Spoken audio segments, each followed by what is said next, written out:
Hyderabad Kushaiguda RTC depot నుంచి metro express బస్సును ఎత్తుకెళ్లడాన్ని రవాణా శాఖ మంత్రి వేముల ప్రశాంత్ రెడ్డి తీవ్రంగా పరిగణించారు. ఆర్టీసీ అధికారులతో సమీక్షా సమావేశం నిర్వహించిన మంత్రి బస్సు చోరీపై వివరాలు అడిగి తెలుసుకున్నారు. హైదరాబాద్ పోలీస్ కమిషనర్తో మాట్లాడిన ప్రశాంత్ రెడ్డి బస్సు ఎక్కడ ఉందో త్వరగా గుర్తించాలని ఆదేశించారు. బస్సు డిపోల్లో భద్రతా లోపాలపై ఆగ్రహం వ్యక్తం చేసిన మంత్రి అవసరమైన భద్రతా ఏర్పాట్లు చేయాలని సూచించారు.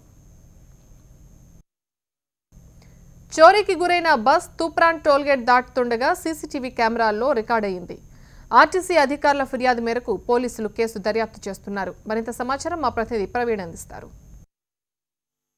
కుషాయిగూడ డిపోకు చెందినటువంటి ఆర్టీసీ బస్సు దొంగలించినటువంటి నేపథ్యంలో పోలీసులు అయితే ప్రస్తుతం కేసు నమోదు చేసి ఇన్వెస్టిగేషన్ కూడా కొనసాగిస్తున్నారు. చూడొచ్చు, మనం చూస్తున్నటువంటి ఇదే ప్రదేశంలోనే సిబిఎస్లో మంగళవారం రాత్రి 11:30 ఇక్కడే పార్క్ చేశారు. పార్క్ చేసిన తర్వాత ఆ బస్సు ఏదైతే డ్రైవర్ ఎవరైతే వెంకటేష్ ఉన్నాడో అతను రెస్ట్ తీసుకోవడం కోసం రాత్రి ఏదైతే భవన్ కూడా వెళ్ళడం జరిగింది. తను రెస్ట్ తీసుకున్న తర్వాత తిరిగి ఉదయం 5:30 వచ్చి తను విధులు నిర్వహించడం కోసం బస్సు దగ్గరకు వచ్చినటువంటి సమయంలో ఇక్కడ పార్క్ చేసినటువంటి బస్సు కూడా అదృశ్యమైనటువంటి పరిస్థితి ఉంది. రాత్రి 4:30 ఎంజీబీఎస్ నుండి బస్సును దొంగలించినటువంటి గుర్తు తెలియని వ్యక్తులు తూప్రాన్ సమీపంలో ఆ బస్సు మూవ్ అయినట్లు కూడా ప్రస్తుతం అయితే కొన్ని సీసీ కెమెరాల విజువల్స్ కూడా ఇప్పటికే పోలీసులకు దొరికారు.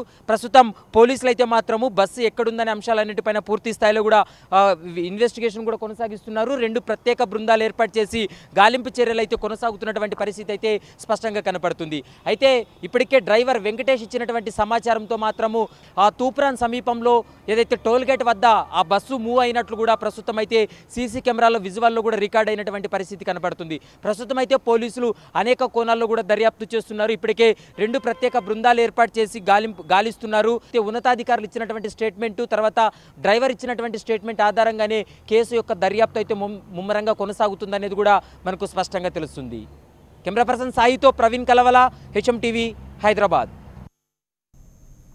తెలంగాణ, ఆంధ్రప్రదేశ్ రాష్ట్రాలలో చిన్నారుల కిడ్నాప్ కు పాల్పడుతూ తప్పించుకు తిరుగుతున్న అంతర్రాష్ట్ర ముఠాను హైదరాబాద్ పోలీసులు అరెస్ట్ చేశారు.